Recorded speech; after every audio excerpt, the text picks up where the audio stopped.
Let's do it all. Let's do it all. We started the show, so this is a very full circle moment with this rivalry between Nicki Minaj and Cardi B. Okay. Nicki Minaj versus Cardi B, the fall of a rap queen. It all started with chaos at New York Fashion Week. Two women, dressed head to toe in designer gowns, turned an elegant party into a battlefield. Cardi B lunged at Nicki Minaj, hurling a shoe in her direction as security scrambled to intervene. The world was stunned. This wasn't just drama. This was the clash of two generations in hip-hop. But to understand why this moment shook the industry, we need to look at Nicki Minaj's rise and the cracks that slowly began to form in her throne. For years, Nicki Minaj was untouchable.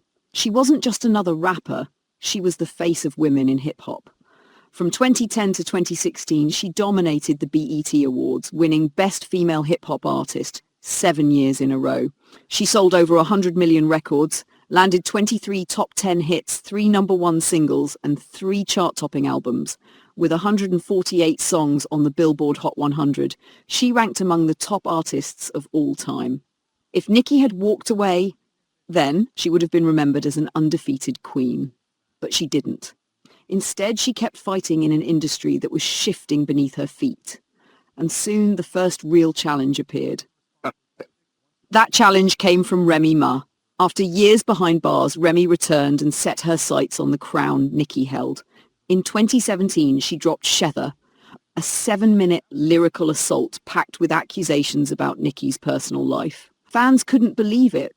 Remy wasn't just throwing jabs, she was swinging for the kill. Nicki's response, no frauds, fell flat. The rap community called it weak. For the first time, Nicki looked vulnerable. The once untouchable queen had taken an L, and hip-hop fans were starting to wonder, was the throne slipping away? But the real threat wasn't Remy, it was Cardi B. Unlike anyone before her, Cardi wasn't intimidated by Nicki. In 2017, she exploded with Bodak Yellow, a song so massive it shot straight to #1 on the Billboard Hot 100, something Nicki had never achieved with a solo single.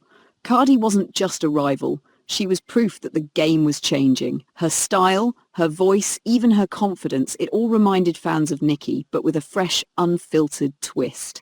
And when Cardi aligned herself with Lil Kim and Remy Ma, Nicki's longtime enemies, the tension was undeniable. The feud grew hotter when Migos released Motorsport, featuring both women.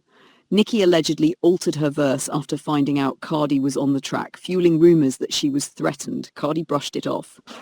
But New York Fashion Week 2018, in front of cameras and flashing lights, Cardi B launched herself at Nicki Minaj. A shoe flew through the air. Security rushed in. Cardi stormed out with a lump on her forehead. The next day, the accusations began. Cardi claimed Nicki was sabotaging her career and even insulting her child. Nicki denied it all and clapped back with her own receipts. The fan bases went to war.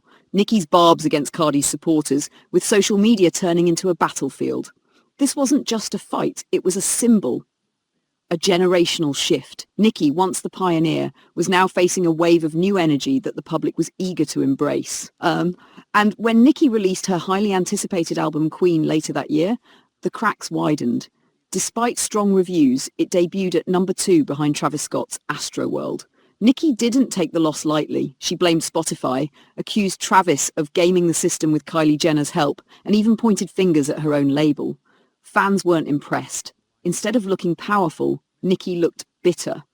And with Cardi's debut album hitting #1 just months before, the comparisons only made things worse. Then came Nicki's personal life and the controversies that followed. In 2018, she went public with Kenneth Petty, a childhood friend, and a convicted sex offender with a manslaughter charge in his past. The relationship ignited a firestorm of backlash. Years later, legal issues connected to Petty resurfaced, dragging Nicki into the spotlight for all the wrong reasons. At the same time, her brother was convicted in a serious misconduct case. Though Nicki didn't speak publicly, her support for him drew even more criticism. Then she teamed up with 6699 on Trolls. It gave her her first #1 single, but working with such a controversial figure split her fan base.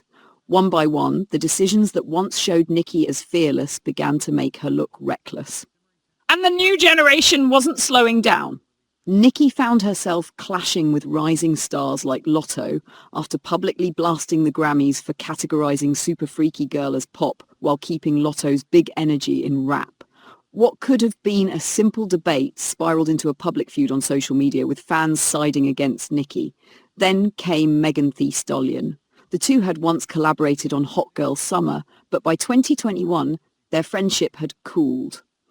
When Megan released Hiss in 2024, many interpreted a line as a shot at Nicki's husband. Nicki erupted online, posting rants for days. Megan, on the other hand, stayed silent, letting her song climb to #1. The contrast was obvious. Nicki's energy looked chaotic, while Megan looked composed. The public had made up its mind. Today, Nicki Minaj's legacy is complicated. There's no denying her impact. She paved the way for female rappers to dominate the charts the way they do now. But a series of feuds, controversial choices, and the rise of new voices have shaken her once unshakable crown. The question now is simple. Is Nicki Minaj's reign truly over, or can the Queen still rise again?